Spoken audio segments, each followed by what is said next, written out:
حضرت عمر فاروق رضی اللہ تعالیٰ عنہ کا دل ایک دن مچھلی کھانے کو چاہا تو اپنے غلام یرکا سے اظہار فرمایا۔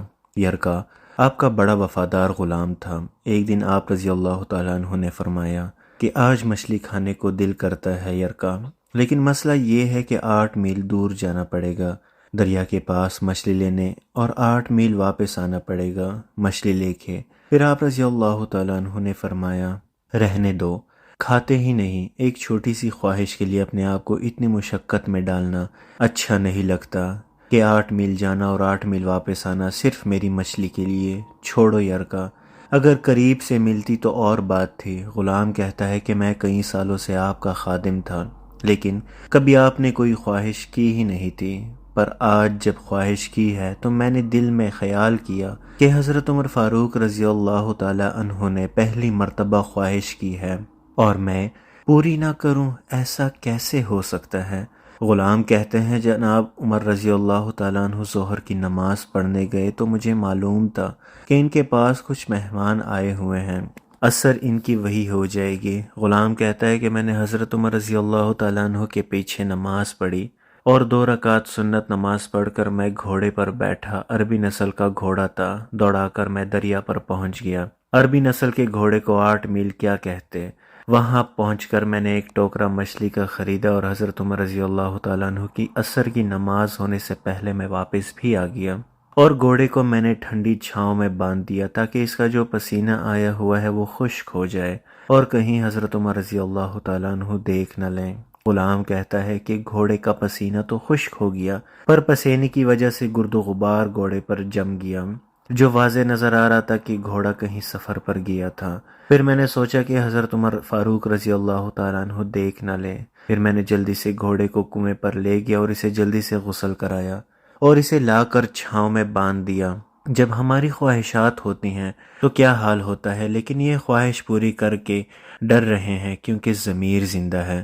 فرماتے ہیں جب عصر کی نماز پڑھ کر حضرت عمر فاروق رضی اللہ تعالیٰ عنہ آئے، میں نے بھی نماز ان کے پیچھے پڑھی تھی۔ گھر آئے تو میں نے کہا حضور اللہ نے آپ کی خواہش پوری کر دی ہے، مچھلی کا بندوبست ہو گیا ہے اور بس تھوڑی دیر میں مچھلی پکا کے پیش کرتا ہوں۔ کہتا ہے کہ میں نے یہ لفظ کہے تو جناب عمر فاروق رضی اللہ تعالیٰ عنہ اٹھے اور گھوڑے کے پاس چلے گئے، گھوڑے کی پشت پر ہاتھ پھیرا، اس کی ٹانگوں پر ہاتھ پھیرا اور پھر اس کے کانوں کے پاس گئے اور گھوڑے کا پھر ایک کان اٹھایا اور کہنے لگے یرکا تو نے سارا گھوڑا تو دھو دیا، لیکن کانوں کے پیچھے سے پسینہ صاف کرنا تجھے یاد ہی نہیں رہا اور یہاں تو پانی ڈالنا بھول گیا۔ حضرت عمر رضی اللہ تعالیٰ عنہ گھٹنوں کے بل زمین پر بیٹھ گئے اور کہنے لگے اوہ یار یرکا، ادھر آ، تیری وفا میں مجھے کوئی شک نہیں ہے اور میں کوئی زیادہ نیک آدمی بھی نہیں ہوں، کوئی پرہیزگار بھی نہیں ہوں۔ میں تو دعائیں مانگتا ہوں، اے اللہ میری نیکیاں اور برائیاں برابر کر کے مجھے معاف فرما دے، میں نے کوئی زیادہ تقوی اختیار نہیں کیا۔